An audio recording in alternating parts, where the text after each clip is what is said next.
In NBA hour number one, much more to talk about in hour number two. This is the early line right here on the SportsGrid Network, Sirius XM channel 159. It's Joe Ranieri and Donnie Rightside here. The energy is high. Why? It's always high on a Monday, too. Like, we watch a lot of sports on the weekend, get down to a lot of business on the weekend. We understand, like, that energy as we talk about, like, hey, man, how are the Nuggets going to get up for that game number one? It's adrenaline, Joe, that pushes us here in the morning to get the grid started off in the right direction on a Monday. I mean, it was exciting. It was exhausting. And just imagine what the players now had to play in these games and who are advancing. Boy, oh boy, it's a quick turnaround for just about all of them. They don't have a whole lot of time to bask in the glory of winning. So let's see how that rolls out for them early in these series. Now, Joe, what's the turnaround like in the adrenaline? Like if you had an engagement party over the weekend, you had to come back to work. Like, are you energized? Are you exhausted? Like, what would be your mindset for the week on that? I'd probably take the next day off. I probably would. I'd probably have to call in and I'd be like, I need another day or so. You know what? Maybe the week. Maybe I need the week off. That's how I'd look at it here. Yeah. Re-energized, a lot of excitement. That's what we're going to talk about now as we re-rack the NBA playoffs, particularly the odds market in each conference. It's the Final Four in both conferences. And, Joe, I want to start with the East here. The Boston Celtics, a minus 155 price. They have not began their second-round series against the New York Knicks. The Cleveland Cavaliers at a plus 220 price. They have opened up against the Indiana Pacers, lost game number one. The Indiana Pacers, who won game number one against the Cavaliers, they're a 10-1 price. And then the New York Knicks, again, starting their series tonight with the Boston Celtics at a 17-1 price. Looking at those price points right now, anything stick out to you here between the Final Four in the East? Yeah, well, I mean, it does feel still like it's a two-horse race there in the East. I think the West is a little more wide open. But I also think that the Pacers sitting there at 10-1 is interesting. So what happens if the Cavs don't win this series here? And let's just say it comes down to Celtics and Pacers. Are we 100% sure it's just the Celtics are running through everybody? I don't know. It seems a little overvalued to me at this point, Donnie. Both of those favorites seem a little bit overvalued at this point. You know, it's funny for me because I've been feeling like the odds makers, Joe, have been waiting to trash the Cleveland Cavaliers. Like they were just angry. Yes. Like they keep winning. They're 11-1. Now they're 10-1 to win the championship, 9-1. Oh, we can't move. Oh, we got to move them to 8-1 and 7-1. They're upset. So I figured, looking at the FanDuel Sportsbook this morning, like Cavaliers lost yesterday, man, put them 10-1 now to win the East because finally they got beat by a team they shouldn't have got beat by. We can move them down. They're still getting a lot of respect and also in the series price to win this. And granted, they're a double-digit favorite to win game number two. They're supposed to do that, but the Pacers are a formidable opponent. So I look and say to myself, is there a thought process? Like, right? Because I like where you're coming from here because you can't just say on paper we're better, we move on. Injuries happen. Great plays happen.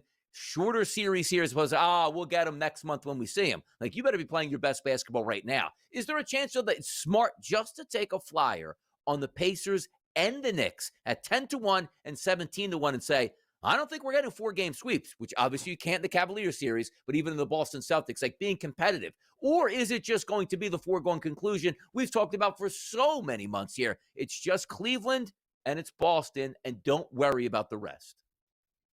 It's very hard for me I mean, the Knicks haven't beaten the Celtics this year. It's very hard for me to even take a flyer with them because listen, can they win a game or two in this series? Sure, but they certainly need a lot of things to break their way if they're going to upset the Celtics. And again, the fact that they have not beat them yet, Donnie, is a little bit worrisome. Even at 17-1, I can make the argument that should be 77-1 instead here because until they can actually win a game against the Celtics, I'm not buying it. I think that the Pacers are the biggest live dog in the East.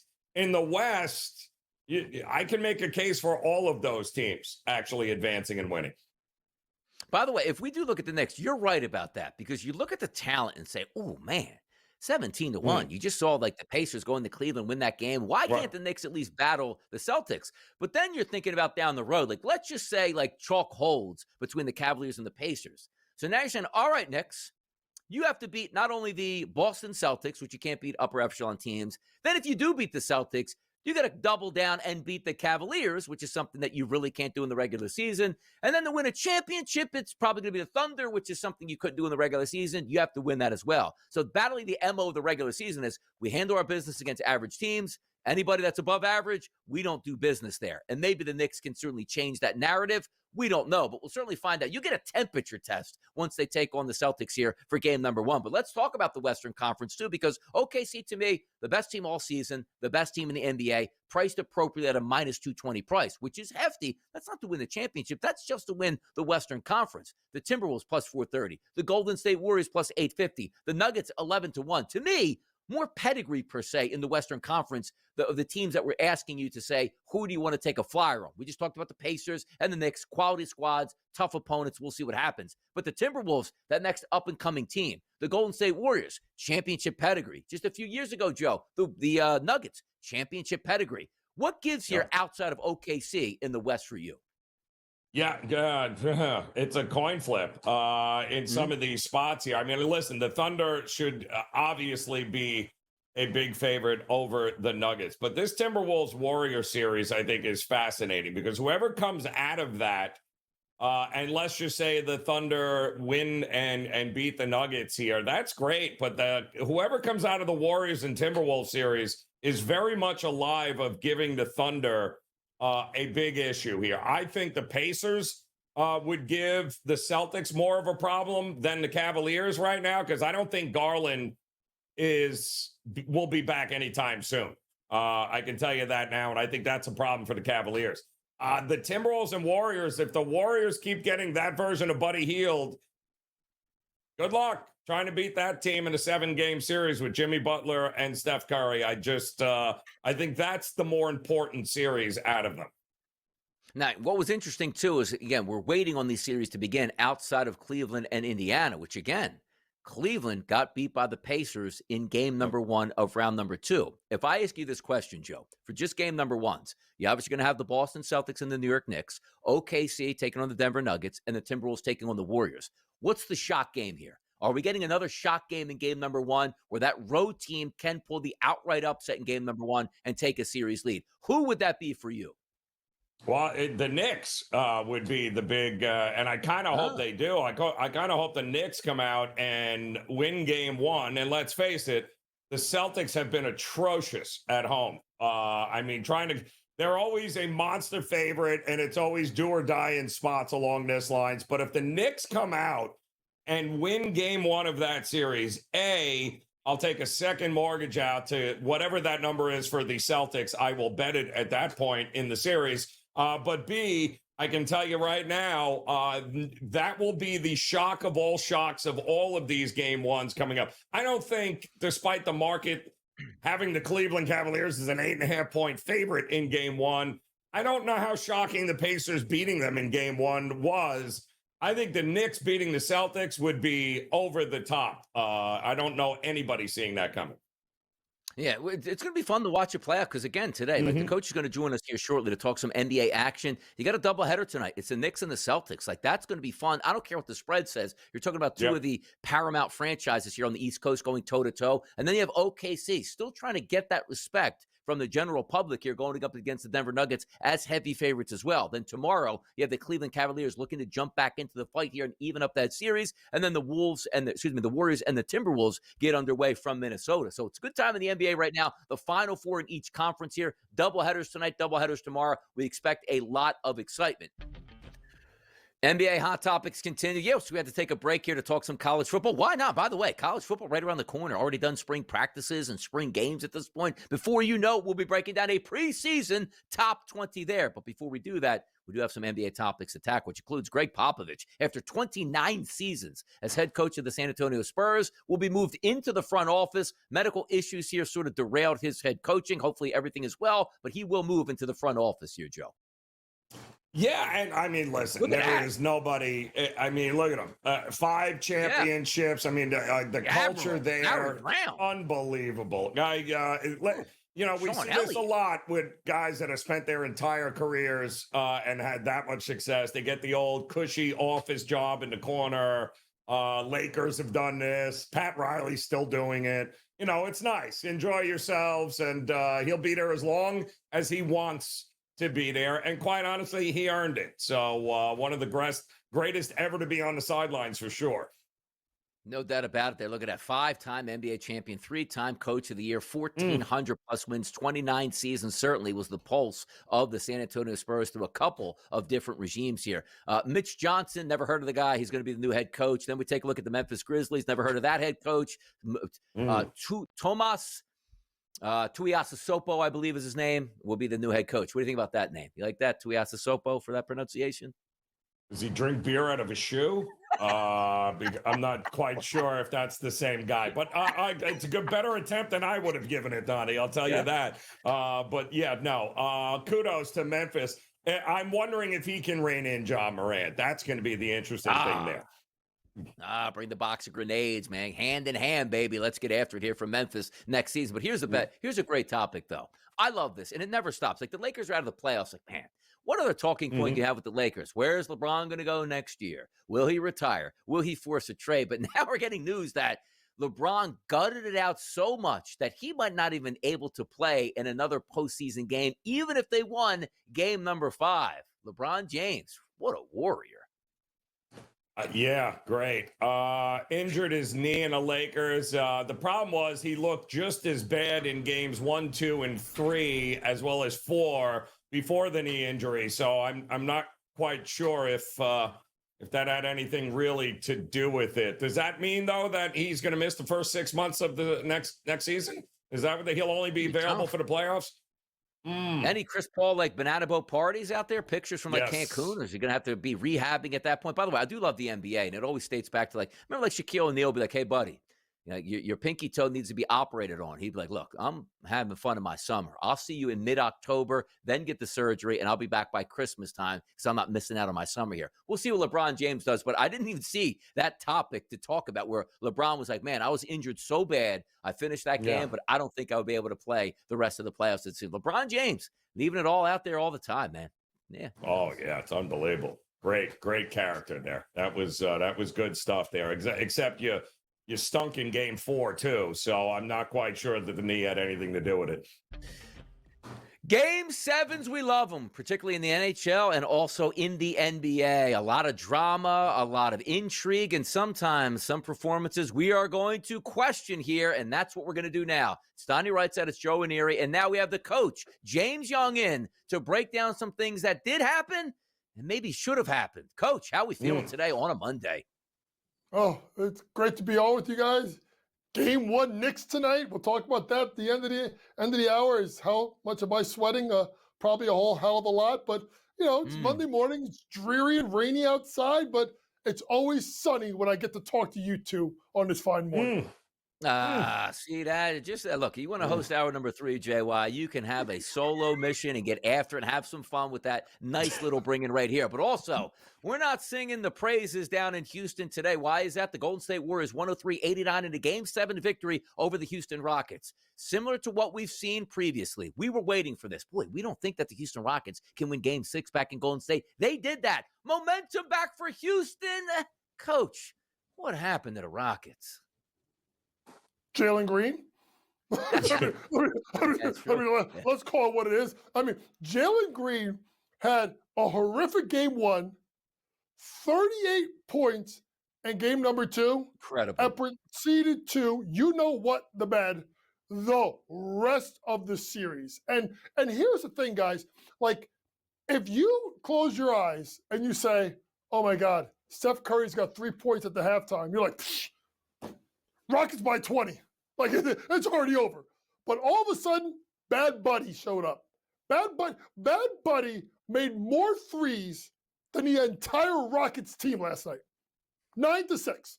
Right then and there. Like, one guy's 3-point shot literally buried you. But I want to give someone else credit that I don't want to give credit to a lot. And that's Draymond. He did look dialed in. He did look for his shot. He did knock down 2 threes in the first quarter, and it was just a better performance. But to me, this is about a Houston team now that we have to be very, very careful about, right? Because they're young. what do you do at this point? Because the easy thing to say is, well, we push all of our chips to the center of the table, right? You got to re-sign Fred VanVleet. That's got to be the number one thing. The question you have to do is, what do you do with Jalen Green? You have the number 3 draft pick and Reed Shepard, who didn't even see the floor. You guys know, obviously, Cam Whitmore is another capable guy at the 2-guard position. Then you go to the forward position, where Amen Thompson displaced Jabari Smith in his starting lineup. You already got Tari Eason as a backup. If you're Houston, do you take Green, Smith, and then go take a swing and try and get a superstar to come back to Houston? Yeah, and it's going to be an interesting offseason for the Houston Rockets for sure there, Coach. And it's also going to be interesting, too, as we got one game yesterday involving the second round with the Cavs and the Pacers. And one team looked like they were just deer in the headlights. And as Indiana's running past them every chance they get, guys running into one another. Boy, oh boy, is Garland that important to this Cleveland Cavs team here, Coach? Certainly looks like it. But when you play a team like Indiana, let's be honest, like, you need depth, because they're just going to keep coming at you in waves. And I want people to understand this, and you're going to get where I'm going with this with tonight. You got to be careful with these teams that have non-competitive first-round series and think that you got to dial it back up. It's hard in game one. Listen, am I shocked Indiana won? Yes. But if you would have told me they lost this game by 3-4 points and covered the spread, I would have said, oh, I absolutely see that happening, because of the ramp up. What that leads you to tonight. There are 2 games tonight with big numbers. I want people to be careful and stop thinking about it as, oh, well, they blew them out in the regular season. Oh, they did this and did that. Be careful with these big spreads when you get to the second round. This is like when you get through the NCAA tournament, we get rid of all the Cinderella teams. This is when basketball starts to get more interesting, because these are way more competitive series than people want to think. And also, if we are taking a look at game number 7s and how they pertain to game number 1s and round number 2s, we take a look at Golden State and Minnesota with the series odd prices here. The Timberwolves are a -178 favorite to win that series. The Golden State Warriors at a +150 price. When you see those numbers to start that series, is it price appropriate for you, Coach? Or are you somewhat surprised that the Timberwolves would be that high of a favorite per se, or not? Well, I'm going to take everyone back to, well, they probably didn't hear this, but you remember, right, last week, Donnie, we were talking about this with Ben and Joe during the commercial break about who was going to be the series price leader. And if I remember, Friezo was saying, our producer was saying, it was going to be Minnesota. And we were all saying it was going to be Golden State. But remember, that was at 3-1 Golden State. The way that Golden State looked just getting through, and how, like, at times Steph looked really old, and how Minnesota just capped off that series, now it's starting to line up where it should be, because the team that's playing better right now is Minnesota. The team with home court advantage is Minnesota. So to me, what interesting is how do you bet this series? I have a hard time believing that Golden State's going to win this series. I don't even know that this is even going to be overly competitive. If we get what we got out of Minnesota, the same problems that the Lakers had versus the Timberwolves are coming back to roost again. The lack of height. What are you doing with Draymond? Who does Draymond who does Draymond guard? Is Draymond guarding Rudy? Then who takes Randall? Well, then if you want to try and put, someone told me over the weekend, like, oh, you put Jimmy Butler and Randall. Then who the hell's guarding Ant? So to me, there are matchup problems on defensively, not just height-wise, but athletic-wise. I love this to go 6 games or less. I'm going to go ahead and take Minnesota -1.5 games. I think they get this within 6 games. I was at a strip club last night, Coach, and James Harden comes walking in, Oh, and boy. all seems to be well with the world. I'm just right. Doesn't seem to be all good in James Harden's world, except for the fact he's on another team that he doesn't show up with when it matters the most. Not that shocking, though, is it, Coach? Oh, it's absolutely not shocking. I just want people to understand. James Harden, just do yourself a favor. Go up on social media and go look up James Harden elimination game and look at his stats. I mean, you want to talk about the clock striking minute? I mean, this is like the version of the movie Groundhog Day, right? Like you get up, the same thing happens, and there it is, 7 points. People be like, "Oh, he had 13 assists." The guy shot 2 for 8 from the floor, and it's something that's happened year after year after year after year, and it's just something that it just hasn't changed. So what do you look at when you look at James Harden in elimination games, right? And we're talking about big minutes. We're not talking about little minutes here. You know, this guy has done this time after time after time. And let's be honest, folks, the guy is a stat chaser. He's got great stats. James Harden is going to be probably at the end of next year, I think top 12 or 13 all time in career scoring in the NBA. And go look at when the lights get the brightest and the games miss the most. James Harden comes up the smallest. No, he certainly has. I mean, all the talent in the world. And sometimes you give him like that little like test. It's like, boy, would you go back to your Houston Rocket days? You don't win anything, but you are dropping points and points and points. And the NBA's got to change like the fouling structure because of how much you're getting away with it. It's just a shame because he's a great basketball player. They just don't advance here. Now, in the next segment, Coach, I do want to ask you this question, and that's where do the Clippers go from here? They were finally healthy at this point, got dropped in round number 1. Can changes be made to the Clippers? And also much, much more on the start of some of these series. We got the coach in the building. Let's use him and get all that knowledge right back here on the early line. What to do now? The question marks always come up here. It's Donnie Rightside, it's Joe Ranieri, and it's the coach James Young. And the reason that we need these questions answered is what's going to happen with the Clippers now? We were led to believe, like, man, if the Clippers coach just got to the playoffs healthy, the superstar power will shine. There's a thing about making a deep playoff run and not working out great season, but there's also about you were finally healthy and you lost in round number 1. The Clippers' future, Coach, is what? Murky. Because let's be honest, when you look at the Western Conference, right? Okay, obviously OKC's ahead of them. If Houston doesn't take a step back, they're ahead of them.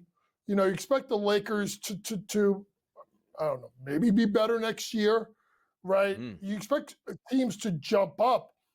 You're looking at the Clippers and saying, well, what do? We've gotten lucky with Kawhi this past year with injuries.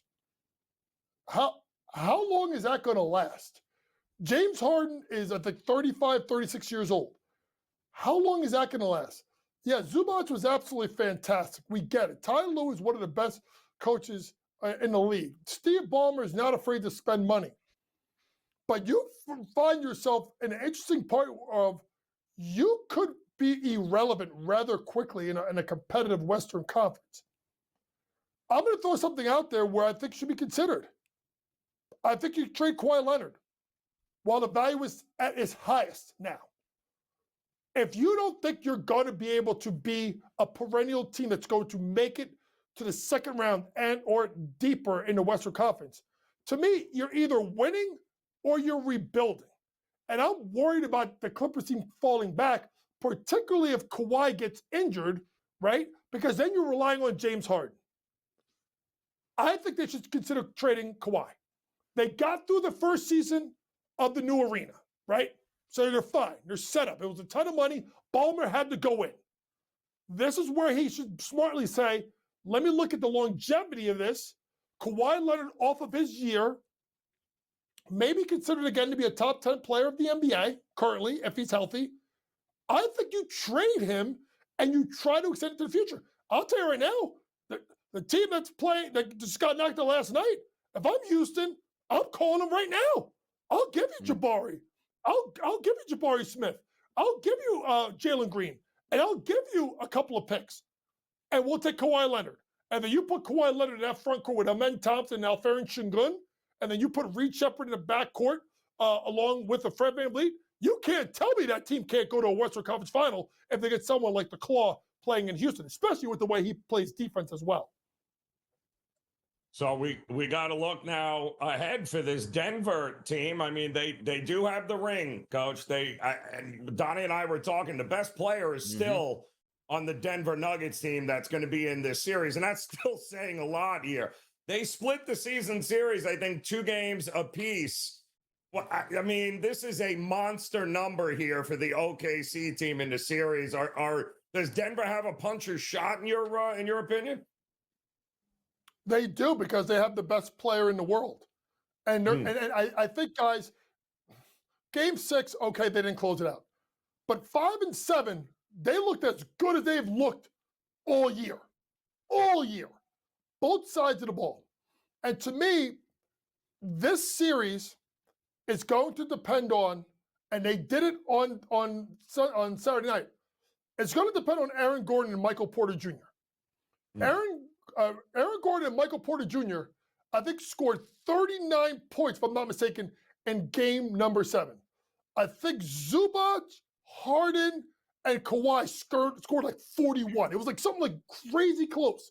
So if those two can, like, let's say, equal what they get out of some of the other guys, Williams and Hartenstein and Chet, if they can bring their part of the game, Joker's going to bring his, Murray will give you a couple of spots.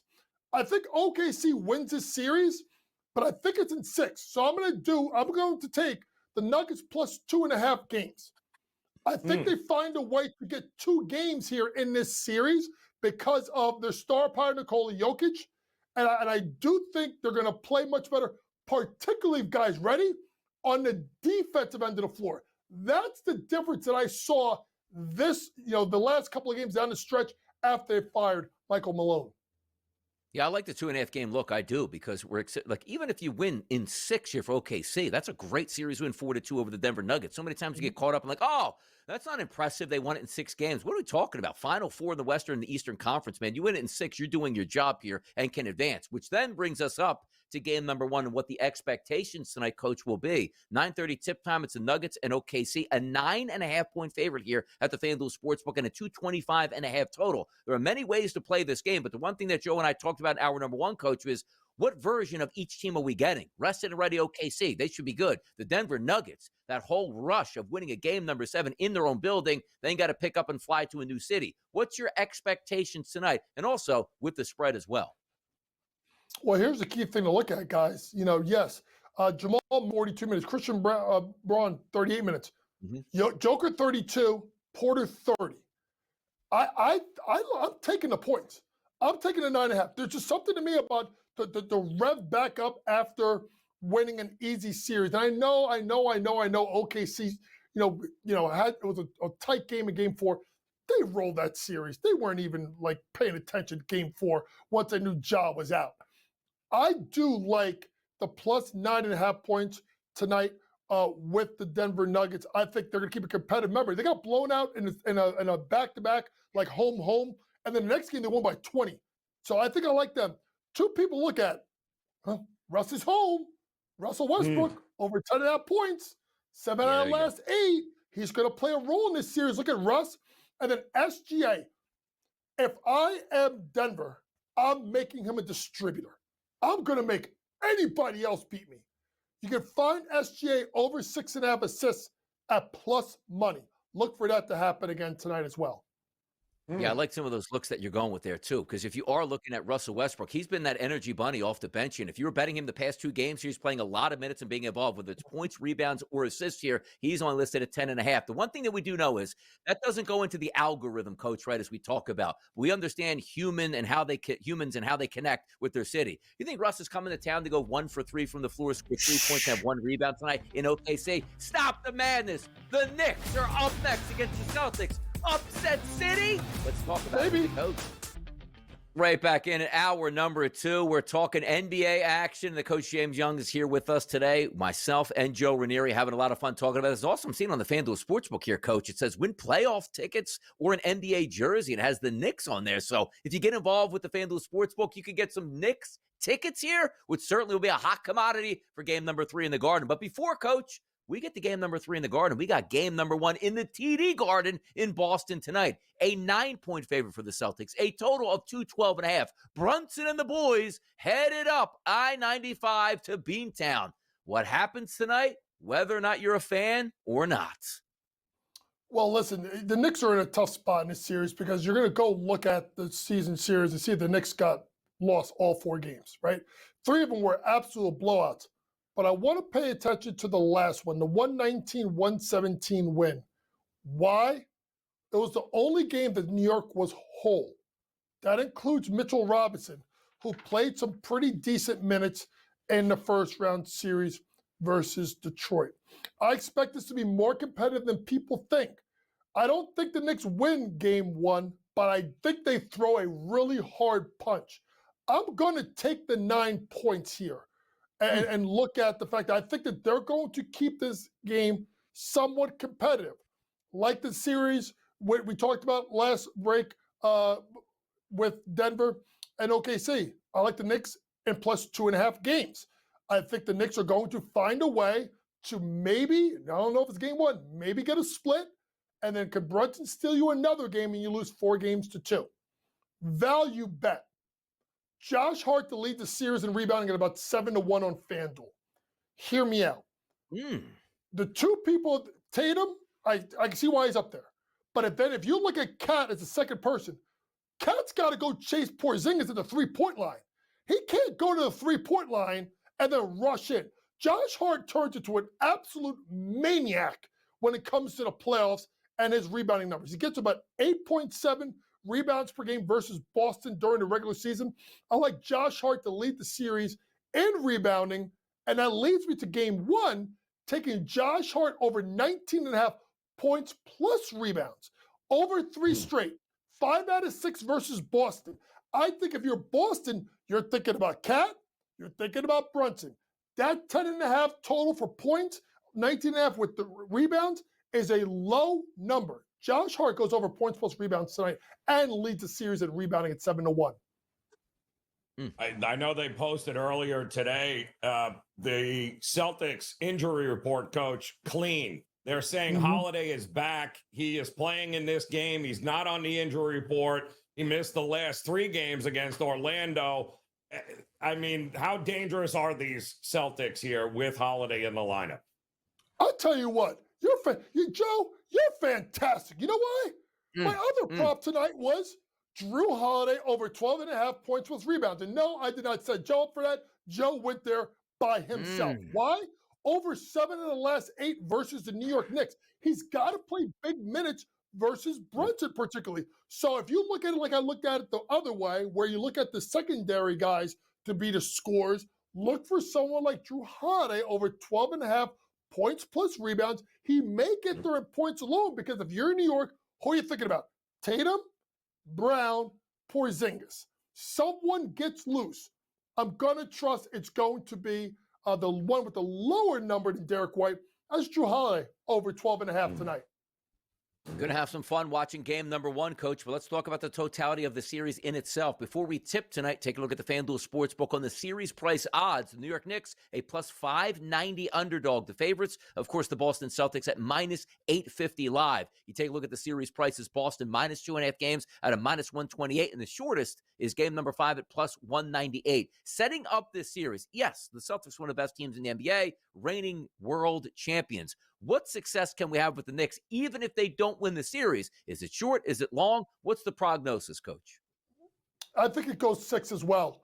Guys, I wouldn't be shocked if this is 2-2 heading back to Boston for a game 5.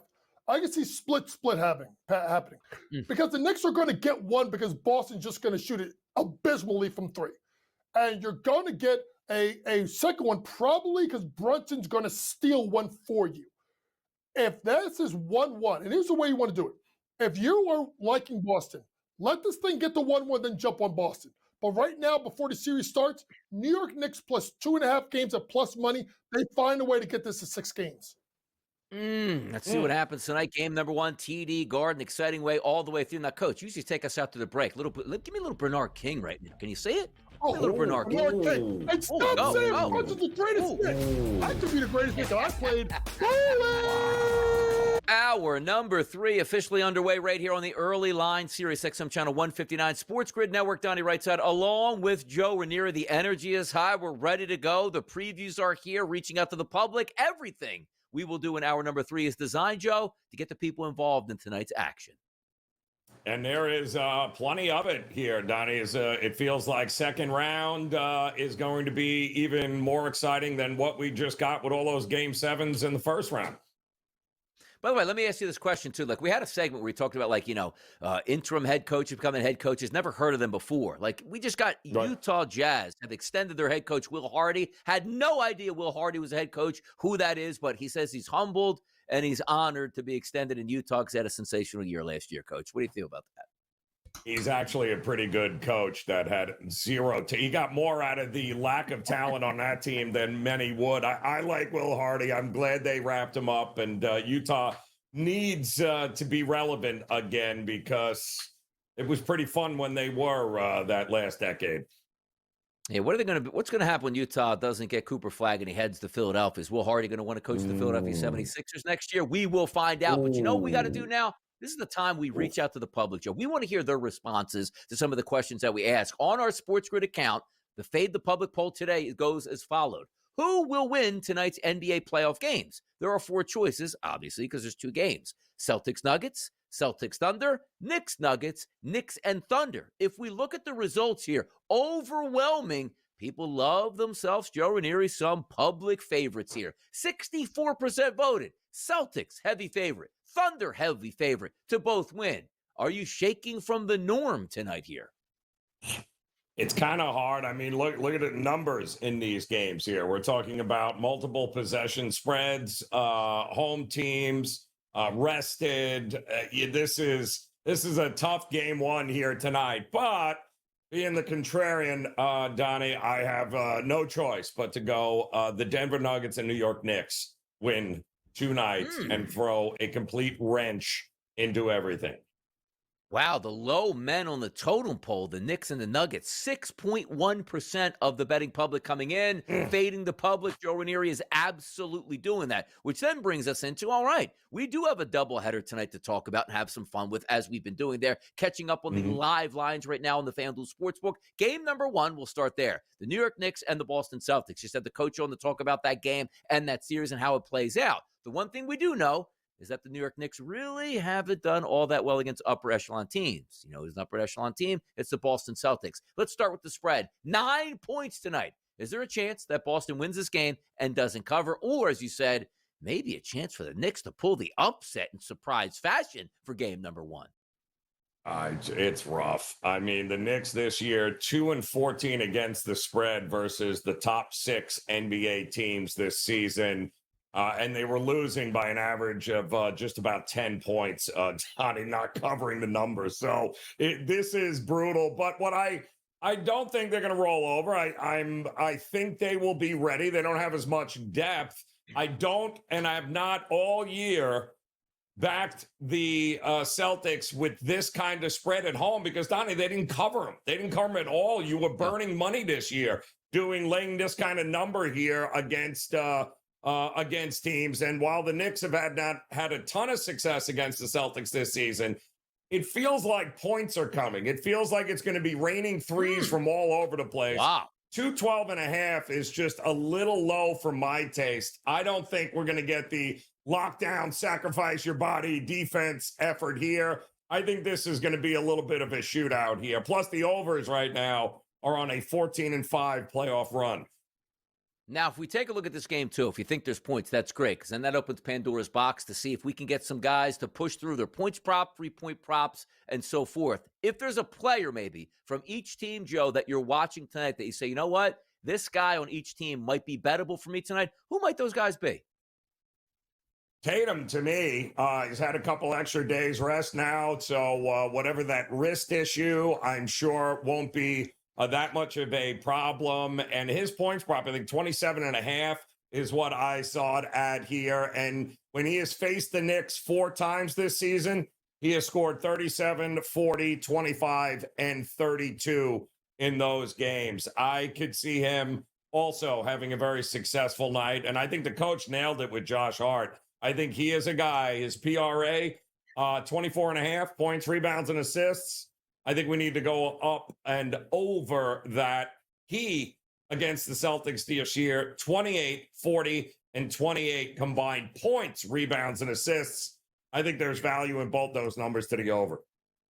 Celtics, Knicks tonight, 7 o'clock East Coast game, close to double digits. We'll see how that turns out. 212.5 is the price point on the total here. Game number 2 tonight of our doubleheader in the NBA. Another round 2 series opening up tonight. That's the Denver Nuggets and the OKC Thunder. This line at the FanDuel Sportsbook currently right now sits at 9.5. The total in this game, 225.5. So if we start again with the side itself, Nuggets, Thunder tonight, close to double digits. What are our thoughts there? I mean, what if they had 9 days off, OKC, in this one here? I think this is another one where I would lean towards the over in this spot here and let it rain. I don't think Denver's defense is going to have a whole lot of success in game 1. I think OKC, like they usually do, especially at home, Donnie, I believe they average, 125 a game? I think this game is going to go up and over. I still don't think they have an answer for the Joker, but I certainly think this could be up-tempo, and we could get a ton of points. If it's a blowout, I'm expecting points here from both teams, so I like the over in this one. It's funny because, again, we look at 225 and like, oh, man, that's a really high number. Like during the NBA season, like 225.5 was like the average number in an NBA game. Most of those high 220s, 230s, 240s, we even saw games in the 250s this season. But if you are looking at the total, which I like where you're going here, Oklahoma City, to me, the MO and the game plan should be the Denver Nuggets should be tired. So what do? Not walk the basketball up the court. You push tempo in this game to force the Denver Nuggets, who just played in a game number 7, to sort of cover that court. So for me, I like that. Like a first quarter over, a first half over, make a lot of sense to me in this fashion. But again, if we are looking at players in this game, Nuggets and also OKC, give me a couple guys that interest you tonight in some of the betting markets. Well, I loved what the coach went with Russell Westbrook. It's one of the only guys off the bench that, they don't have a ton of them, but he is a guy that has been on the money for him. He's logged, I believe, at least 23 minutes in the playoffs so far here. So they use him a lot, and he's averaged about 14 points in those games off the bench. I thought 10.5 was a little low. So I like Russ to cook here tonight. What choice do they have, Donnie, if we're being honest? What choice do they have? They got to get some production from that bench. He already knocked out one former team in the Clippers. Maybe he's got a little something up his sleeve for his other former team. By the way, what we should have up our sleeve here? Like, some players should understand, like, the thought process. Christian Braun, whose last name clearly is Braun. Like, even me, like, we're on the air, but every single time his name comes up, I get like a little like brain tick because I know it's Brown. I always say it's Brown, but I still want to say Braun at this point. Can we just change the guy's name to Braun? Can we get through to him and sign a letter that says, you know what? I respect the game. It looks like Braun. Let's just keep it Braun. Like, the Brown throws a lot of people off. Yeah, no, it throws me off too. And I think I've heard it a couple of different ways on the broadcast too, which is pretty funny as well. So we're not alone, Donnie, in being confused. No, we certainly are. But by the way, no, it's not confusing. Why is SGA always priced at 31.5 or 32 points in every single game? It's a thing that, like, you can set your clock to it because he's not allowed to score 34 points. He's not allowed to score 28 points. He's always in that range. So SGA, again, 31.5. But we got a double header tonight on the card. A lot of fun to break down. Tom Vecchio is going to come on a little bit later in the show. We'll hit those NBA games and much, much more. I'm excited for baseball. I'm excited here tonight for the NBA. A double header tonight. One game at 7 o'clock, one game at 9:30. The New York Knicks and the Boston Celtics in game 1, followed by the Nuggets and the Thunder in game number 2. Both of these lines high, Joe.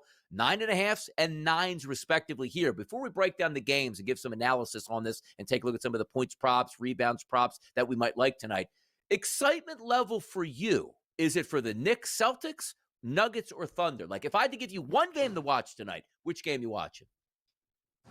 I'm definitely going to be watching the OKC and the Nuggets game because I do find it fascinating what's happening there. What we folks may not realize, Donnie, don't forget, is that they played each other 4 times this year. 2 times were early in the season. But the other 2 times were back-to-back in March. And if you remember, the big argument then was they were doing the voting, right? For who the MVP is. Is it SGA or is it the Joker?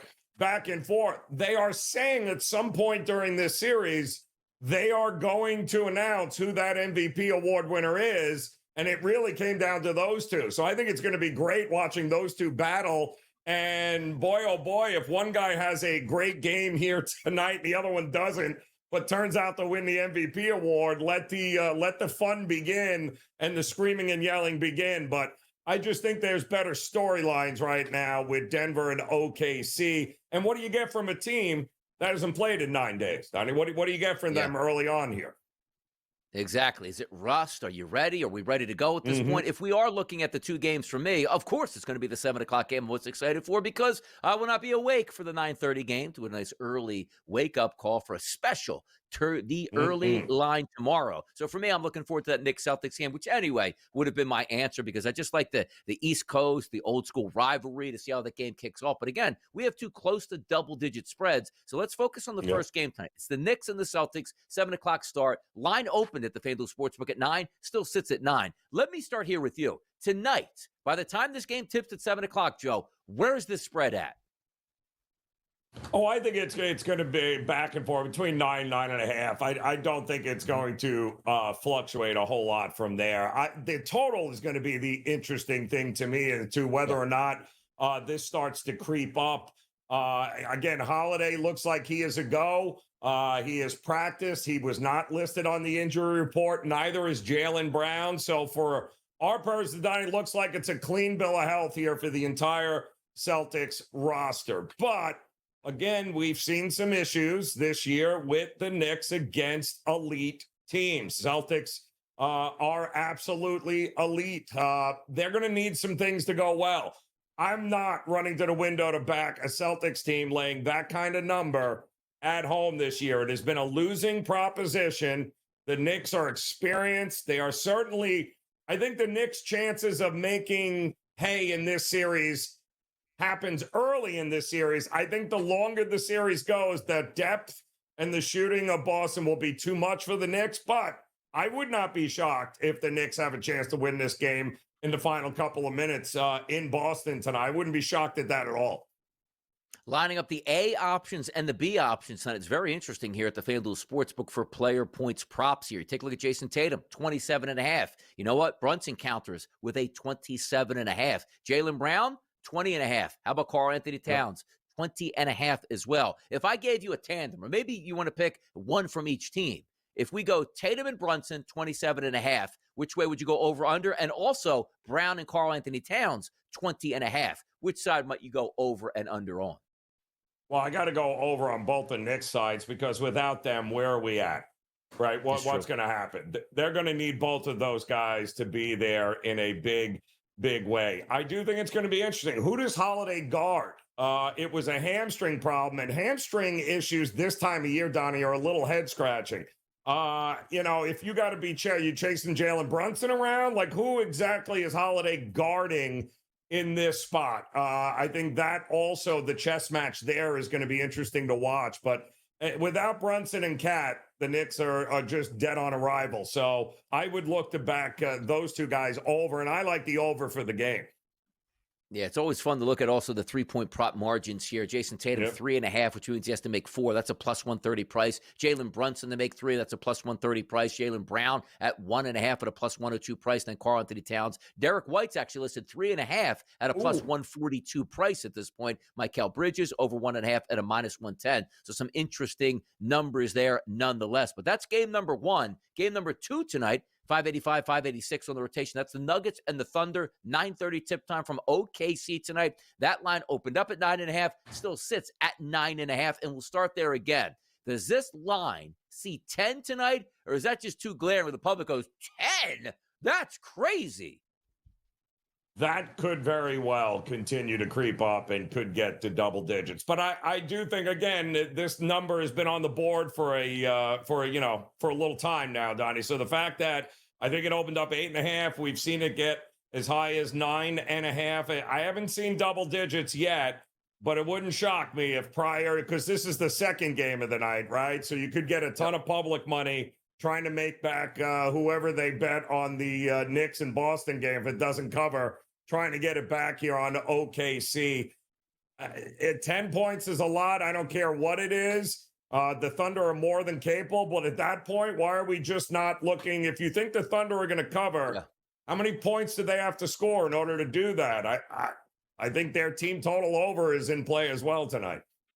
Yeah, 225 is that number here. We'll see how they charge out of the gate. Is it more of an up-tempo to try to get the Nuggets there, thinking they're a little bit non-rested from their game number 7? We'll find out. But the player points prop tonight also, Nikola Jokic, 27.5. SGA, 31.5. Jamal Murray, 19.5. Christian Brown, 12.5 at this point here. Russell Westbrook seems to be getting a lot of light here, and rightfully so. He's played extremely well the past couple of games. He's now up to 10.5 as his points prop at a -125. If we're looking from a points prop perspective, who actually would you like to take a look at? Top end guys, bench guys? Who is it here in this game? Well, Russ is going to be great because the number makes sense. I think also there's so many options with OKC. And there's just no value in backing, SGA there. I think it's Jamal Murray is the guy that is going to keep Denver in this game because I think he will be allowed to kind of hunt the mismatches that he likes. And if he is on, we've seen Jamal Murray carry this team.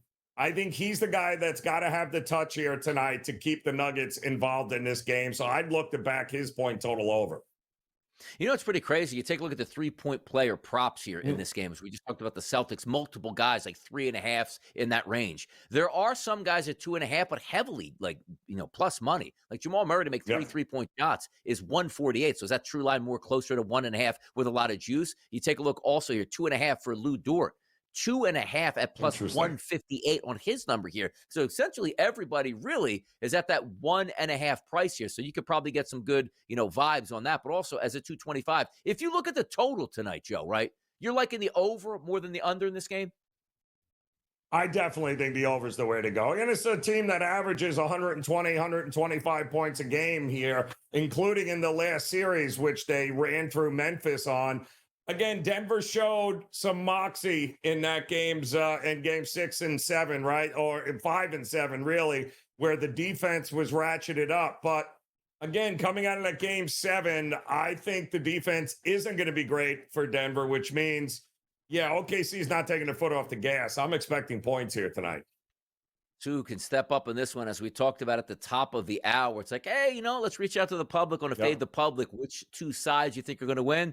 Joe thought maybe there could be a chance where both underdogs win. That's a plus 310 price on the Knicks and a plus 340 on the Nuggets. A $5 wager at the FanDuel Sportsbook for both underdogs to win will pay you back $85.20. It's a big return tonight. I want to see some shocking results. I want to see an upset here, just like we saw from the Indiana Pacers taking on the Cleveland Cavaliers to sort of upset the apple cart and get some of these extended series. We'll see if it happens. Tom Vecchio joining the program next. Stick with us right here on the Early Line.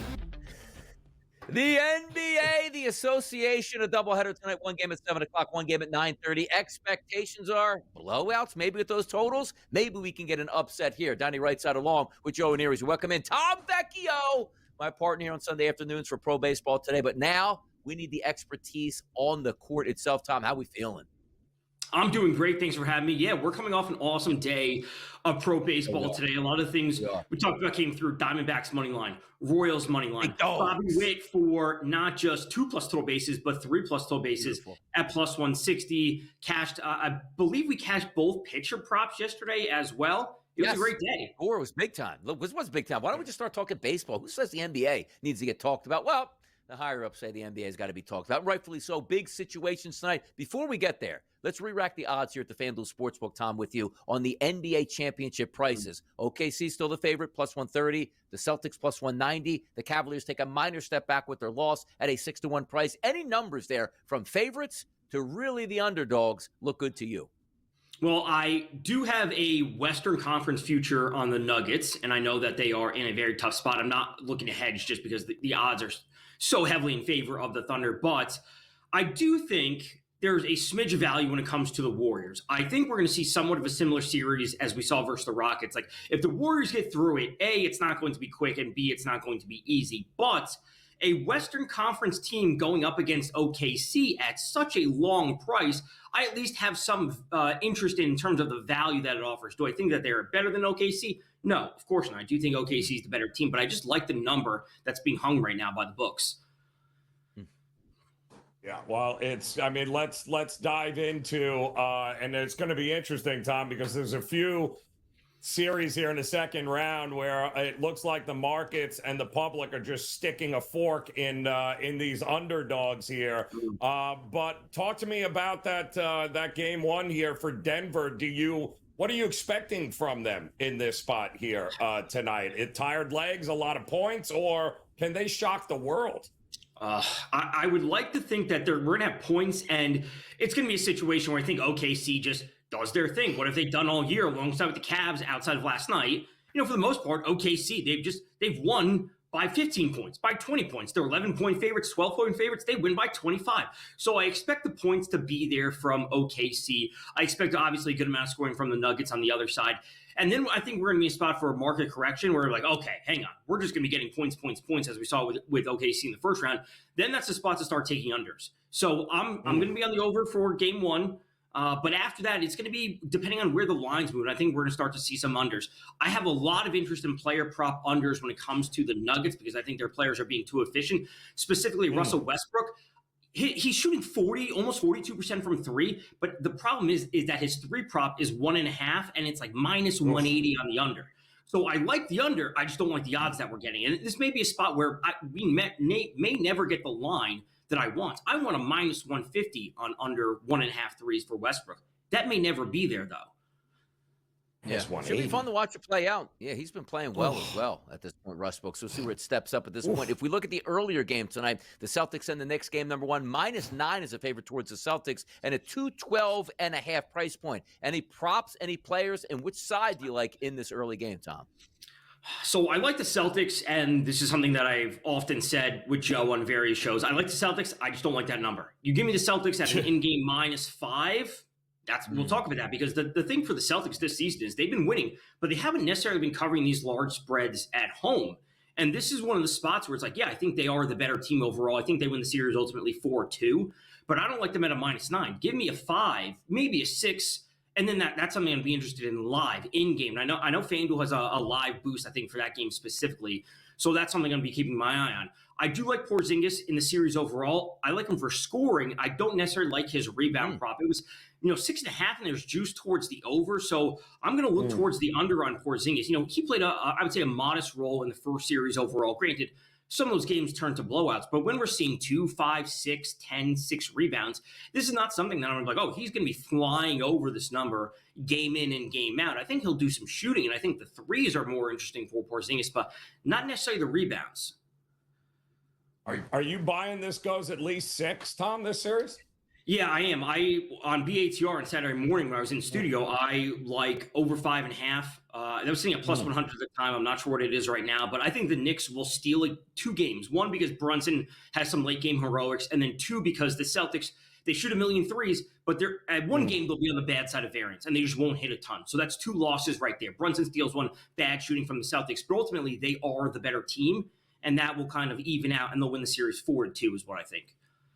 Yeah, I hope we get a longer series in both of these here, because when we look at the series prices here on the West, that's going to start tonight between the Thunder and the Nuggets. It's heavy, man. It's -900 for OKC and the Nuggets, getting a plus 610 price. We did see already, however, the Pacers go in and steal a game from Cleveland. Is there any thought processes on this series that it could be close, and also a chance that one of these two teams tonight can steal a game like the Pacers did? If there's a team to steal a game, I think it would be the Knicks, because they would run into one of those 2 things I just talked about. I do think Denver will win one of the 2 games on the road to start the series.